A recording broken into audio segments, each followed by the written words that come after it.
BSc की last video में हम लोग बर्डन ऑफ प्रूफ के टॉपिक को डिस्कस कर रहे थे, जिसको हम लोगों ने पूरी तरीके से कंप्लीट कर लिया है। अब हम लोग अपने नेक्स्ट चैप्टर की तरफ बढ़ेंगे, जो बात करता है एस्टोपल के बारे में। तो चलिए समझते हैं इस कंसेप्ट को। आजकल की जो फ्रेंडशिप होती है लोगों की, वो मुंह पे कुछ और रहती है, पीठ पीछे कुछ और रहती है। जैसे मान लीजिए ए और बी अच्छे दोस्त हैं, ठीक है, लेकिन बी का एक अच्छा दोस्त सी भी है। अब मान लीजिए ए कुछ सी के बारे में कह रहा है, कुछ उसकी बुराई कर रहा है, या कुछ उसके ऊपर बैड कमेंट्स कर रहा है, या कुछ भी बता रहा है बी को। अब जाहिर सी बात है, बी सी का भी अच्छा दोस्त है, तो तीन तिगाड़ा काम बिगाड़ा वाला खेल खेलेगा। तो अब ये जो बी ए की जो बात है, ए की जो बात है जो उसने सी के प्रति बोली है, अब वो बी जाके सी को बताएगा, ठीक है। अब सी यहाँ पे ए से पूछता है कि क्या बात कर रहे थे मेरे बारे में यार तुम, हमको बी से पता चला। अब ए कह रहा है मैंने तो यहाँ पे तुम्हारे बारे में कुछ बोला ही नहीं है क्या, लेकिन बी कह रहा है कि नहीं यार तुमने तो बोला है। तो बी यहाँ पे क्या कर रहा है, ए को अपनी बात बदलने से रोक रहा है। वही तो कह रहा है ना, ए ने बोला कि सी बहुत खराब इंसान है, ठीक है, या सी खर्चा नहीं करता है, कंजूस है बहुत, ठीक है। ये इसने ए ने ये बात बी को बोली। अब वही बात बी ने सी को बता दी। सी ने ए से पूछा क्या बोल रहे तुम मेरे बारे में, कंजूस हूं मैं। ए ने कहा नहीं, मैं तो कुछ बोल ही नहीं रहा था, बी तुमको झूठ बोल रहा है। अब बी ने कहा नहीं, तुमने पहले स्टेटमेंट ये दे चुका है कि सी बहुत बुरा है। तो यहां पे देखिए बी यहां पे क्या कर रहा है, ए को रोक रहा है। किस लिए रोक रहा है, अपने स्टेटमेंट को इंटरचेंज करने से रोक रहा है। अपने स्टेटमेंट, अपनी जो बोली गई बात को, जो उसने पहले कह दी है, अब वो दोबारा कुछ और बढ़ा चढ़ा के कह रहा है, उस चीज को वो रोक रहा है। उसी प्रोसेस को हम लोग स्टोपल बोलते हैं। देखिए स्टोपल में एक वर्ड है, स्टोपल का जो एक स्टोपल ये जो वर्ड है, इसे देखिए आप ध्यान से देखिए, स्टॉप लिख के, स्टॉप इसमें लिखा दिख रहा है आपको, ठीक है। तो स्टॉप मतलब यही स्टॉप है कि आपको कोई फैक्ट, जब आपने कोई यहाँ पे फैक्ट पहले प्रेजेंट कर दिया है, अब दोबारा आप अपने स्टेटमेंट से इंटरचेंज नहीं कर सकते, है ना। कई बार आप देखते होंगे कि मतलब नॉर्मली एवरी स्पेसिफिक कन्वर्सेशन में कि यहाँ पे कोई स्टेटमेंट या कोई फैक्ट बोल देता है कोई पर्सन, अब वो उसको मान लेता है, ठीक है, लेकिन बाद में फिर वो कहता है नहीं नहीं मेरा बोलने का वो मतलब नहीं था, नहीं मैं ऐसा कुछ नहीं कहना चाहता था, मेरा कहने का कुछ और रीजन था। तो वो सब चीजें यहाँ पे नहीं कर सकता। तो उसी सिचुएशन में, ये तो एक जनरल हो गई इंफॉर्मेशन, लेकिन लीगल लैंग्वेज में इसको स्टोपल का नाम दिया गया। तो हमारा आज का चैप्टर है, यानी कि आज का जो टॉपिक है हमारा स्टोपल के ऊपर है। ये चैप्टर 8 में दिया है बीएसए की, जिसमें 3 सेक्शन हम लोग आज कवर करेंगे, सेक्शन 121 से 123 के बीच। स्टार्टिंग सेक्शन 121 से ही है, और 121 हमारा जो बात करता है स्टोपल के बारे में। सेक्शन 121 जो है वो स्टोपल को ही डिफाइन करता है। देखिए इसमें यहाँ पे यही चीज बताया जा रहा है कि यहाँ पे कोई अगर पर्सन है, अगर कोई सिंगल पर्सन है, वन पर्सन क्या क्या कर रहा है, कुछ डिक्लेरेशन दे रहा है। पहला, किसी कोई एक्ट कर रहा है या कुछ चीज का ओमिशन कर रहा है वो, ठीक है। यहां पे एक पर्सन दो चीजें कर रहा है। यहां पे एक पर्सन पहले डिक्लेरेशन देता है, ठीक है, किसी बात को डिक्लेयर कर रहा है, या कुछ ऐसा एक्ट कर रहा है, किसमें, इंटेंशनल मैनर में, इंटेंशनली वो कर रहा है, यानी कि उसको इसके बारे में नॉलेज है लेकिन तब भी वो कर रहा है। और उसमें वो क्या कर रहा है, एक पर्सन अनदर पर्सन को बिलीव दिला रहा है, उसको विश्वास दिला रहा है कि ये जो तुम एक्ट कर रहे हो ये सही कर रहे हो, ठीक है। ये उसको, वो अनदर पर्सन को भी कह सकता है, उसके रिप्रेजेंटेटिव यानी कि जो उससे जुड़े हुए और भी पर्सन हैं, जो लोग हैं, उनको ऊपर भी भाई सेम एक्ट करवा के बिलीव दिलवा रहा है कि नहीं ये सही है। लेकिन बाद में कल को कुछ ऐसा सिचुएशन क्रिएट होती है, कुछ प्रॉब्लम अराइज होता है कुछ फैक्ट के ऊपर लेके, तो यहां पे अब जो है उस पर्सन के ऊपर स्टोपल लग जाएगा। कहने का मतलब है कि जो स्टेटमेंट उसने पहले दिया था अब वो उससे बदल नहीं सकता, अब वो उसको चेंज दोबारा नहीं कर सकता। यानी कि आप यहां पे किसी और फैक्ट का एविडेंस नहीं दे सकते दोबारा, जो आपने ऑलरेडी पहले दे दिया है। तो यहां पे क्या हो रहा है कि अगर यहां पे कोई पर्सन कोई अपने फैक्ट के थ्रू या अपने कोई एक्ट के थ्रू सामने वाले पर्सन के ऊपर विश्वास जगा देता है, फिर उसके बाद वो अपने फैक्ट से, अपने स्टेटमेंट से बदल जाता है, उसको चेंज कर देता है, तो इस कंसेप्ट को हम लोग स्टोपल कहते हैं। यानी कि आप वहां पे रोके जा रहे हैं, यानी कि जो आपने पहले बोल दिया बस अब वही सच है, आप उसको आप पलट नहीं सकते, ठीक है। यानी कि अब आप अपने फैक्ट को और एक्सप्लेन नहीं कर सकते। कई बार होता नहीं है कि नॉर्मली जब लड़ाई होती है नॉर्मली, या आपस में, यानी कि अगर कोई पेरेंट्स होता है अपने बच्चे को बोलते हैं, तो बच्चा अपने बचाव के लिए, अपने डिफेंस के लिए कुछ फैक्ट का सफाई देने लगता है, या ये मेरा वो कहने का मतलब नहीं था, मेरा ये करने का मतलब नहीं था, मेरे से गलती से हो गया, ये हो गया। तो अब यहाँ पे पेरेंट्स अपने बच्चे के ऊपर एस्टोपल क्रिएट कर रहे हैं, यानी कि यहाँ पे आप अपने बेटे पे या फिर अपने बेटी पे अपने दिए गए स्टेटमेंट से सामने वाले पर्सन को रोक रहे हैं, ठीक है। तो उसी प्रोसेस को हम यहाँ पे एस्टोपल कहते हैं। एग्जाम्पल ले लेते हैं इसका, बेसिक से नहीं समझ आया होगा अगर। मान लीजिए देखिए एस्टोपल जनरली सिविल केसेस में भी यूज हो जाता है और क्रिमिनल केसेस में भी यूज होता है, लेकिन अगर हम सिविल केसेस का एग्जाम्पल लें तो एक एग्जाम्पल लेते हैं। मान लीजिए ए की कोई प्रॉपर्टी है, ठीक है। अब ए की कोई प्रॉपर्टी है, लेकिन यहां पे ए को उसको बेचना था। अब ए यहां पे अपनी प्रॉपर्टी को बेचना चाहता है बी को, ठीक है। तो बी यहां पे खरीदना चाहता है।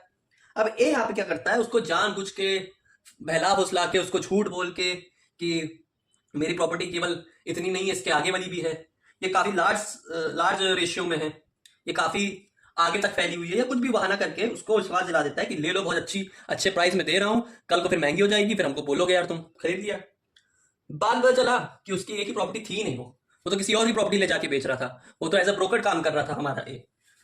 फंस गया बेचारा बी, ठीक है। तो अब बाद में, अब देखिए बी को तो यही विश्वास है ना कि ये एक का टाइटल है इस प्रॉपर्टी में, तो ये स्टेटमेंट उसने प्रीवियसली स्टेटमेंट ये दे चुका है बाद में, पहले आई मीन। कल को बी यहां पे जाता है, इसके अगेंस्ट सूट फाइल करता है, केस फाइल करके कहता है कि हमारे साथ चीटिंग हुई है, मिसरिप्रेजेंटेशन ऑफ फैक्ट्स हुआ है, हमको बेवकूफ बनाया गया है और हमसे पैसे लिए गए और प्रॉपर्टी में हमको कुछ नहीं मिला, ऐसा ये बी कहता है कोर्ट में। तो बी यहाँ पे ठीक है कह रहा है, लेकिन यहाँ पे ए फिर कहता है कि नहीं, हमने पहले ही बताया हुआ था कि हमारी प्रॉपर्टी थी नहीं, फालतू का बी ले लिया। तो यहाँ पे अब ये फैक्ट का स्टेटमेंट अब ए कोर्ट में नहीं देगा। कहने का मतलब है कि अब यहाँ पे ए अपना सेकंड स्टेटमेंट इंटरचेंज करके नहीं दे सकता। यहाँ पे अब ए के ऊपर लग गया एस्टोपल। कौन लगाया? बी ने लगाया। क्यों लगाया? क्योंकि अब वो फैक्ट से इंटरचेंज हो रहा था, वो उसने जो बात कही थी अब वो उससे बदल रहा था। तो इसी प्रोसेस और इसी सिचुएशन को हम लोग एस्टोपल कहते हैं, ठीक है। अब देखिए हम लोग स्पेसिफिक जनरल प्रिंसिपल्स को पढ़ेंगे एस्टोपल से रिलेटेड। देखिए ऐसे स्पेसिफिक प्रिंसिपल्स तो बहुत दिए हैं, लेकिन हम लोग कुछ स्पेसिफिक प्रिंसिपल्स को कवर करेंगे, ठीक है। तो पहला प्रिंसिपल है हमारा एस्टोपल को लेके, estoppel by record. Estoppel by record का क्या भैया मतलब हुआ? कहने का मतलब यहां पे हुआ कि अगर यहां पे कोई पब्लिक रिकॉर्ड एक बार क्रिएट कर चुका गया है, यानी कि अब यहां पे कोई एक पब्लिक रिकॉर्ड यूज हो चुका है, या कह लीजिए कोई स्पेसिफिक जुडिशियल जजमेंट कोर्ट ने एक बार दे दिया है अपने कोई प्रीवियस जजमेंट को लेके या अपने कोई प्रीवियस मैटर में, ठीक है। तो दोबारा पार्टी उसी सेम जजमेंट के लिए सेम केस में फाइल नहीं कर सकती। मान लीजिए कोई यही डिस्प्यूट था, अब ये डिस्प्यूट मैटर सॉल्व हो गया, फिर बाद में फिर अगर भी अब कहा चलो मैं बदला लूंगा, फिर से एक अगेंस्ट फिर केस फाइल करता हूं, तो अब यहां पे ये चीज नहीं कर सकता। क्यों? क्योंकि अब यहाँ पे एस्टोपल बाय रिकॉर्ड हो चुका है। एस्टोपल बाय रिकॉर्ड का मींस यहाँ पे कि यहाँ पे एक पार्टी ने अगर कोई प्रीवियस जजमेंट में अपना स्टेटमेंट या फिर रिकॉर्ड क्रिएट कर लिया है कोर्ट में या कोई स्पेसिफिक अथॉरिटी के सामने, तो अब यहाँ पे उस वही सेम पार्टी दोबारा यानी कि अनदर केस फाइल नहीं कर सकती सेम मैटर के ऊपर, ठीक है। दूसरा देखते हैं, दूसरा क्या बताया जा रहा है? Estoppel by deed. Deed means एक तरीके का एक रिटन डॉक्यूमेंट हो गया। जब दो पार्टीज आपस में कॉन्ट्रैक्ट करके एक रिटन एग्रीमेंट बनाती हैं, है ना, तो वो अपने कुछ टर्म्स एंड कंडीशंस यूज करती हैं। तो यहाँ पे क्या हुआ कि उसने एक प्रॉपर फॉर्मेट में उसने रिटन डॉक्यूमेंट बना के एक एग्रीमेंट करके पार्टीज ने आपस में डिसाइड कर लिया कि ये टर्म्स एंड कंडीशन होगी, ये हम लोग चीजें करेंगे, ऐसे अपने कॉन्ट्रैक्ट का परफॉर्मेंस करेंगे। तो ऐसे सिचुएशन में यहाँ पे एस्टोपल बाय डीड होगी कि दोबारा कुछ यहाँ पे आप इंटरचेंज नहीं कर सकते एग्रीमेंट में, कोई अपने एग्रीमेंट से आप पलट नहीं सकते, उसमें टर्म्स एंड कंडीशंस के अगेंस्ट आप नहीं जा सकते, क्योंकि यहाँ पे आप लगे एस्टोपल बाय डीड। तीसरा क्या है? Estoppel by conduct. क्या है कंडक्ट? ये क्या बताना चाह रहा है? अब यहाँ पे कंडक्ट कह लीजिए यहाँ पे कुछ पार्टीज का एक्ट हो गया आपस में, ठीक है। इन जनरल बेसिक्स एक एग्जांपल, जैसे बेसिक्स एग्जांपल ले सकते हैं इसमें कि जैसे कोई पार्टीज अपने जैसे ओरिजिनल पोजीशन में रह के अपना कोई एक्ट कर रही थी, यही एस्टोपल बाय कंडक्ट आपका यही एग्जांपल आ गया कि वो प्रॉपर्टी ओनर नहीं था, लेकिन वो फिर भी उस एक्ट के लिए उसी वे में काम कर रहा था, सामने वाले को बेवकूफ बना के पैसा लेना चाह रहा था। तो वैसे एस्टोपल बाय कंडक्ट हो गया। इसमें मान लीजिए जैसे कोई एग्जांपल ले लेते कि हस्बैंड वाइफ की शादी होती है, हस्बैंड रहता है मुस्लिम, वाइफ रहती है हिंदू, ठीक है। अब यहाँ पे वाइफ यहाँ पे कन्वर्ट हो गई, कन्वर्जन हो गया ना, अब यहाँ पे वाइफ भी मुस्लिम बन गई, ठीक है। तो यहाँ पे लीगल, तो यहाँ पे उसने अब एक ओरिजिनल पोजीशन अप्लाई कर ली, ठीक है, अपने कंडक्ट के थ्रू, या फिर कोई स्पेसिफिक कॉन्ट्रैक्ट हुआ। मुस्लिम मैरिज में तो जनरली बेसिक सी बात है, कॉन्ट्रैक्ट होता है दो पार्टीज के बीच। तो उसने यहाँ पे वाइफ ने अब मुस्लिम रिलीजन में अपना कन्वर्जन करवा लिया, तो अब यहाँ पे उसने कंडक्ट कर लिया, अपना एक एक्ट प्रेजेंट कर दिया। अब उस एक्ट को अब वो इंटरचेंज नहीं कर सकती। कल को अब ये नहीं कह सकती कि नहीं मुझे अब रेजर फिर से चेंज करना है। अब वो अपने फैक्ट या स्टेटमेंट से नहीं चेंज होती, क्योंकि अब उसने यहाँ पे अपने एक्ट के थ्रू ही यहाँ पे अपने ओरिजिनल पोजीशन को चेंज किया। देखते हैं स्टोपेल का फोर्थ प्रिंसिपल, स्टोपेल बाय साइलेंस, शांति से होने वाला रुकावट। क्या मतलब इसका?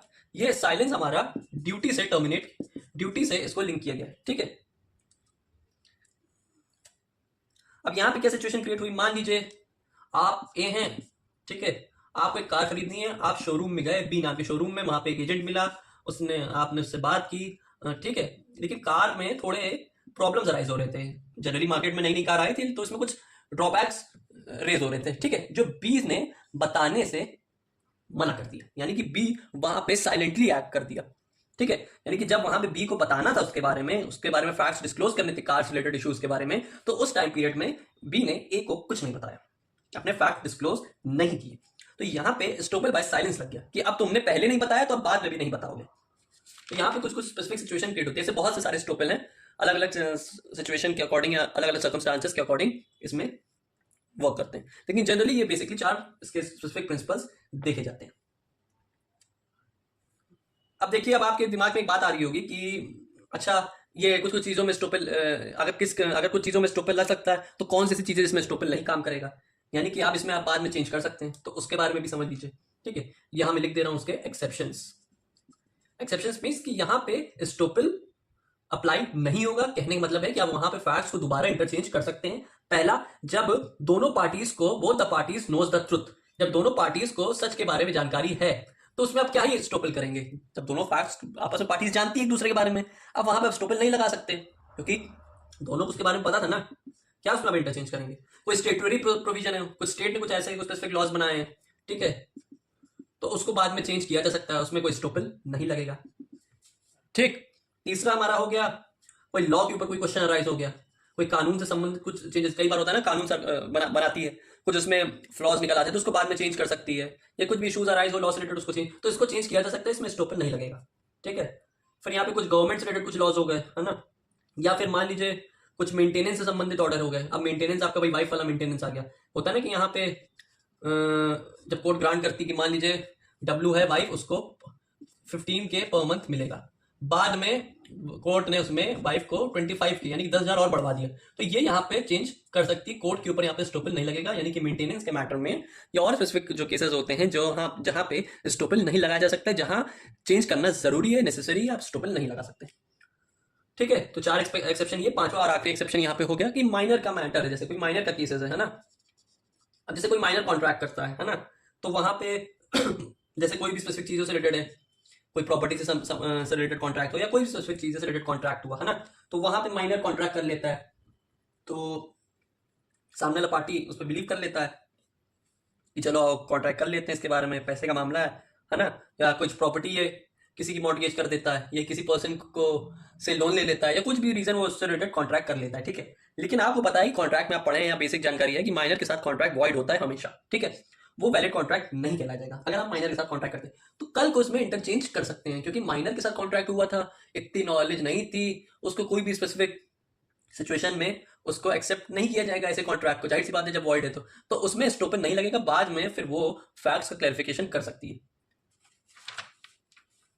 इससे रिलेटेड एक माइनर का केस लॉ भी है, धर्मोदास घोष, मोहरी बीबी वर्सेस धर्मोदास घोष का एक फेमस लैंडमार्क जजमेंट भी इसमें, ये इंडियन कॉन्ट्रैक्ट एक्ट में भी इसको पढ़ा जाता है, और नॉर्मली इसमें हम बीएसएल में भी इसको देख लेंगे कि यहाँ पे कुछ प्रॉपर्टी से रिलेटेड कुछ कॉन्ट्रैक्ट हुआ था पार्टीज के बीच में, तो उसमें वो प्रॉपर्टी वो मॉर्गेज कर देता है माइनर, बाद में वो फैक्ट की जानकारी उसको नहीं रहती है, ठीक है, तो फिर वहां पे वो कुछ लीगल इश्यूज इसमें क्रिएट हो जाते हैं, तो वो लीगल सूट फाइल हो जाती है डीड के अकॉर्डिंग, ठीक है। बाद में पता चलता है कि धर्मोदास जो घोष हैं वो माइनर हैं, तो डीड वॉइड होगी, उसकी कोई लीगैलिटी प्रूफ नहीं होगी, तो ऐसे सिचुएशन में माइनर केसेस में स्टोपेल नहीं लगता है।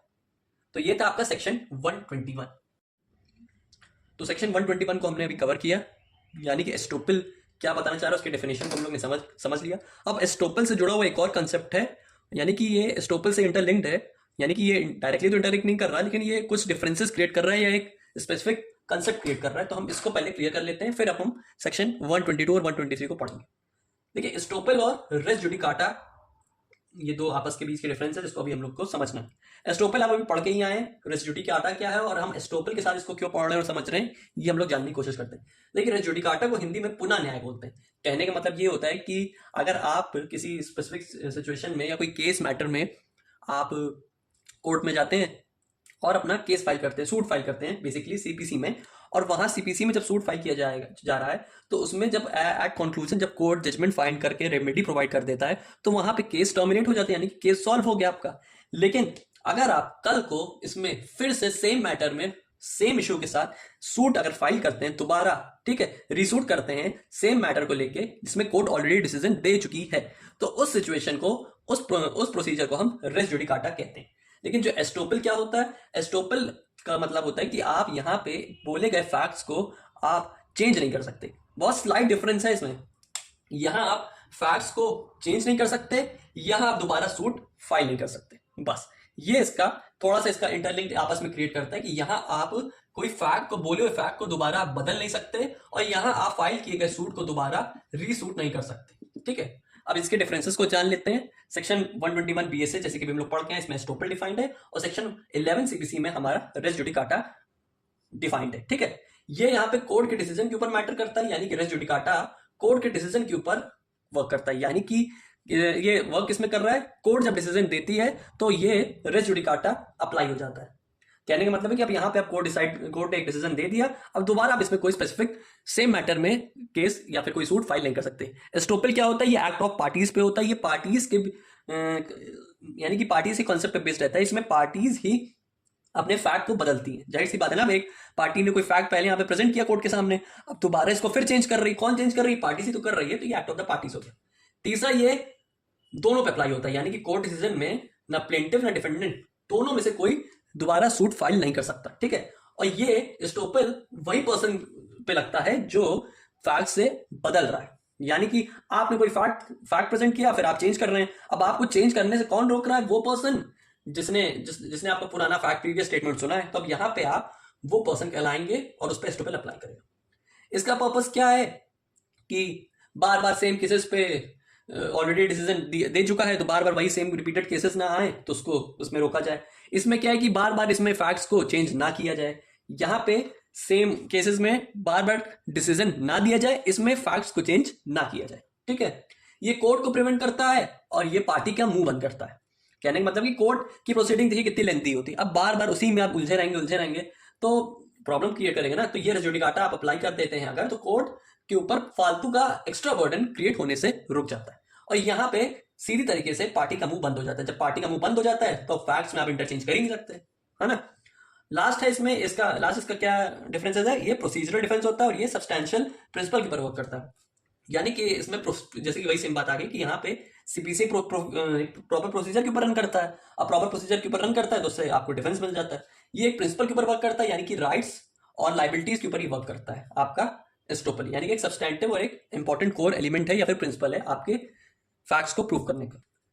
तो यहाँ पे किसके रिलेशनशिप के ऊपर एस्टोपल लगाया जा रहा है, estoppel of tenant and of licensee of the person in possession. किस पे लगाया जा रहा है, टेनेंट और लैंडलॉर्ड के रिलेशनशिप के बीच और लाइसेंसर और लाइसेंसी के डिफरेंस के बीच, यहाँ पे रिलेशनशिप के बीच में यहाँ एस्टोपल को लगाया जा रहा है। क्या बताया जा रहा है इसमें, क्या ये इसका सेक्शन 122 का कंसेप्ट हमें बताना चाह रहा है। जैसे मान लीजिए टेनेंट और लैंडलॉर्ड के केस में, टेनेंट और लैंडलॉर्ड के केस में एक कॉन्ट्रैक्ट ऑफ लीज को तैयार किया जाता है। जाहिर सी बात है, लैंडलॉर्ड वो पर्सन हो गया जो प्रॉपर्टी का ओनर हो गया और टेनेंट वो पर्सन यानी कि किराएदार हो गया। अब यहाँ पे लैंड ओनर को यानी कि ओनर और किराएदार के बीच में लीज का कॉन्ट्रैक्ट क्रिएट हो रहा है कि यानी कि आप यहाँ पे अपना पोजीशन सामने वाले पर्सन को कुछ specific time period, particular time period के लिए दे रहे हैं। ठीक है, अब यहाँ पे जैसे मान लीजिए तो यहाँ पे लैंड ओनर ने यानी कि एल ने टी को कहा कि मैं तुम्हें, ठीक है, अब यहाँ पे टेनेंट ने क्या कहा कि आई विल गिव रेंट, किसको, लैंडलॉर्ड को, और यू आर माय लैंडलॉर्ड। ठीक है, अब लैंडलॉर्ड ने क्या किया, लैंडलॉर्ड ने अपने प्रॉपर्टी का पोजीशन किसको दे दिया, टी को दे दिया। ठीक है, अब बाद में इसने क्या किया, बाद में इसने चालाकी कर दी। क्या खेल खेला इसने, अब टी ने कहा यानी कि टेनेंट ने कहा लैंडलॉर्ड को कि अब मैं रेंट नहीं दूंगा, क्योंकि ये मेरा मकान हो गया।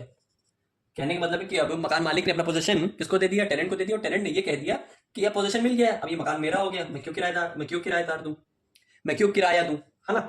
तो क्या किया, लैंडलॉर्ड ने सूट फाइल किया, किसके अगेंस्ट, टेनेंट के अगेंस्ट। ठीक है, अब यहाँ पे टेनेंट ने कहा कि लैंडलॉर्ड का तो इस प्रॉपर्टी में टाइटल ही नहीं है, क्वेश्चन अराइज होगा। तो यहाँ इस सिचुएशन में, ऐसी कंडीशन में लैंडलॉर्ड किसकी हेल्प लेगा, सेक्शन 122 की हेल्प लेगा। 122 की हेल्प लेगा, कैसे लेगा, ये कहेगा यहाँ पे कि टेनेंसी से पहले और टेनेंसी के बाद आप ये नहीं कह सकते कि यहाँ पे लैंडलॉर्ड का टाइटल नहीं था। ठीक है, सेक्शन 122 केवल इमूवेबल प्रॉपर्टी में ही अप्लाई होता है ना, यानी कि केवल इमूवेबल प्रॉपर्टी में ही सेक्शन 122 अप्लाई होगा। और यहाँ पे ये एस्टोपल की कंडीशन को क्रिएट करेगा एक टेनेंट और लैंडलॉर्ड के बीच में। कहने का मतलब ये है कि यहाँ पे अगर कोई पर्सन किसी इमूवेबल प्रॉपर्टी का पोजीशन लेता है एज टेनेंट बन के सामने वाले से, और तो यहाँ पे वो ये कहता है कि नहीं, अब मेरे को इस प्रॉपर्टी का पोजीशन मिल गया तो मैं ओनर हो गया, जैसे कि इस केस में हुआ। ठीक है, तो यहाँ पे आप सामने वाले के टाइटल को क्वेश्चन करने से रोक रहे हैं, यानी कि आप you are stopped from questioning the title of the owner, है ना। तो यहाँ पे आप, यानी कि यहाँ पे लैंडलॉर्ड टेनेंट को स्टॉपल कर रहा है कि यहाँ पे आप ये नहीं कह सकते कि, क्योंकि जाहिर सी बात है कि पहला स्टेटमेंट इसने दे दिया ना लैंडलॉर्ड ने कि मेरा मकान है, मैं आपको लीज पे दे रहा हूँ, कॉन्ट्रैक्ट ऑफ लीज तैयार की गई। बाद में टेनेंट ने क्या कह दिया, बाद में टेनेंट ने क्या कहा, ये कहा ना कि मैं अब इसका ओनर हुआ क्योंकि पोजीशन मेरे हाथ में। तो यहाँ पे टेनेंट को इस फैक्ट का स्टेटमेंट देने पे स्टॉपल लग जाएगा, यहाँ पे स्टॉपल अप्लाई हो जाएगा। सेम ऐसी कंडीशन यहाँ पे लाइसेंसर और लाइसेंसी के बीच में होगी, जैसे कि सेम टेनेंट और लैंडलॉर्ड के बीच में क्रिएट की गई। सेम वही कंडीशन होगा कि आप यहाँ पे टेनेंट और लैंडलॉर्ड की जगह लाइसेंसर और लाइसेंसी को रख दें, और सेम यहाँ पे प्रिंसिपल अप्लाई हो जाएगा। ठीक है, तो ये था सेक्शन 122 का कॉन्सेप्ट कि यहाँ पे आप, यहाँ पे लैंडलॉर्ड जो है टेनेंट को अपना पोजीशन लेने में रोक रहा है, स्टॉपल लगा रहा है। क्यों लगा रहा है, क्योंकि वो यहाँ पे फ्रॉड करके अपना ओनरशिप, लैंडलॉर्ड का ओनरशिप क्रिएट कर रहा है, और दूसरी बात वो रेंट भी नहीं दे रहा है। अब देखते हैं सेक्शन 123, ये किस पे स्टॉपल लगा रहा है, ये एक्सेप्टर और बेलर और एक्सेप्टर, बेली और लाइसेंसी पे स्टॉपल लगाया जा रहा है इसमें, यानी कि estoppel of acceptor of bill of exchange, bailee and licensee. ठीक है, तो यहां पे स्टॉपल किस पे अप्लाई हो रहा है, यहाँ पे पहला यहाँ पे अप्लाई किया जा रहा है एक्सेप्टर को, यानी कि जो बिल्स ऑफ एक्सचेंज को एक्सेप्ट कर रहा है। दूसरा यहाँ पे बेली की कंडीशन है, और तीसरा हमारा लाइसेंसी की कंडीशन है। क्या बताया जा रहा है आपको सेक्शन 123 में, एक्सेप्टर देखिए वो पर्सन होता है जो बिल एक्सेप्ट कर रहा है, और यहां पे गिवर हो गया जो बिल दे रहा है। तो यहां पे किस चीज का स्टॉपल लगा रहा है, ये बताया जा रहा है यहाँ पे कि जो एक्सेप्टर जो बिल एक्सेप्ट कर रहा है वो ये नहीं कह सकता कि बिल ड्रॉ करने की अथॉरिटी गिवर के पास नहीं थी।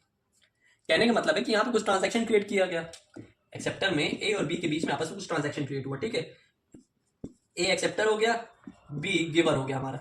ठीक है, कोई स्पेसिफिक सिचुएशन में कोई ट्रांजैक्शन क्रिएट हुआ, आपस में बिल ड्रॉ किया गया। तो यहाँ पे ये नहीं कह सकता एक्सेप्टर कि यहाँ पे जो गिवर है इसको बिल ड्रॉ करने की अथॉरिटी नहीं है इसके पास, ये नहीं कह सकता।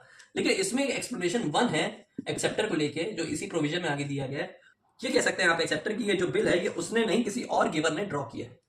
ये यहाँ पे एक्सप्लेनेशन 1 हमें नीचे बता रही है कि acceptor of a bill of exchange में denied that the bill was really drawn by the person by whom it purported to have been drawn, कि यहाँ पे जो उसने बिल ऑफ एक्सचेंज में बिल ड्रॉ किया गया था, ये इस पे स्टॉपल लग सकता है कि ये नहीं कह सकता कि नहीं आपकी तो अथॉरिटी ही नहीं थी, आपका राइट ही नहीं क्रिएट होता, तो इस पे स्टॉपल लग सकता है। लेकिन एक्सप्लेनेशन 1 ये कह रहा है कि आप ये नहीं कह सकते कि तुम वो एक्सेप्टर नहीं हो, यानी कि एक्सप्लेनेशन 1 ये कहना चाह रहा है कि उसने यहाँ पे ये बिल किसी और गिवर को दे दिया। ये यहाँ पे एक्सप्लेनेशन 1 आगे आपको इलैबोरेट कर रही है एक्सेप्टर के सिचुएशन के ऊपर, लेकिन ये यहाँ पे नहीं कहा जा सकता कि आपके पास बिल ड्रॉ करने की अथॉरिटी नहीं। सेम बेली हम इंडियन कॉन्ट्रैक्ट एक्ट में पढ़ के आए हैं, कॉन्ट्रैक्ट ऑफ बेलमेंट एक टॉपिक था, उसमें हम लोग ने इंडियन कॉन्ट्रैक्ट एक्ट पढ़ा था, उसमें हम लोग ने कॉन्ट्रैक्ट ऑफ बेलमेंट का टॉपिक पढ़ा था। तो उसमें बेली वो पर्सन होता है जिसको गुड्स रिपेयर करने के लिए दिए जाते हैं, बेली वो पर्सन जिसको गुड्स रिपेयर करने के लिए दिए जाते हैं, है ना। तो यहाँ पे बेली ये नहीं कह सकता कि बेलर को गुड्स बिल्ड करने की अथॉरिटी नहीं है। यानी कि ये पर्सन है जो गुड्स रिपेयर कर रहा है, और ये इसको गुड्स कौन दे रहा है? मान लीजिए कोई सामान है, ठीक है, कोई खराब इलेक्ट्रॉनिक डिवाइस है, मोबाइल फोन है मान लीजिए, तो मोबाइल फोन कौन दे रहा है? बेलर दे रहा है। किसको दे रहा है? बेली को दे रहा है। बेली कौन हुआ? जो मोबाइल रिपेयर करके देगा आपको। यहाँ पे जो बेलर है, ये पर्सन, ये इसको नहीं कह सकता कि आपको गुड्स रिपेयर करने की अथॉरिटी नहीं है। इस पे बेली स्टॉपिल लगा सकता है, इस पे ये रोक सकता है कि ऐसा तुम क्यों कह रहे हो, अथॉरिटी नहीं है। लेकिन इसमें भी एक एक्सप्लेनेशन है, जो एक्सप्लेनेशन 2 के नाम से नीचे प्रोवाइड की गई है कि but if bailee deliver to some other person except bailor, then the bailor can create the right. कहने का मतलब है कि जो बेली है, जिसको गुड्स हम अपना यानी मोबाइल फोन रिपेयर करने के लिए थे, ये हमारा मोबाइल फोन किसी और पर्सन को दे देता है, किसी और पर्सन को प्रोवाइड कर देता है बेलर के अलावा, तो वो सिचुएशन में बेलर यहाँ पे पॉइंट उठा सकता है कि तुमने मेरा मोबाइल किसी और पर्सन को कैसे रिपेयर करके दे दिया, जबकि दिया तो मैंने था। ठीक है, तो ये यहाँ पे स्टॉपर इस चीज के ऊपर लगाया जा सकता है। सेम ऐसे ही सेम कंडीशन यहाँ पे लाइसेंसी के ऊपर भी है। आई होप आपको एस्टोपल का कंसेप्ट अच्छे से क्लियर हो गया। तो मिलते हैं फिर अपनी नेक्स्ट वीडियो में।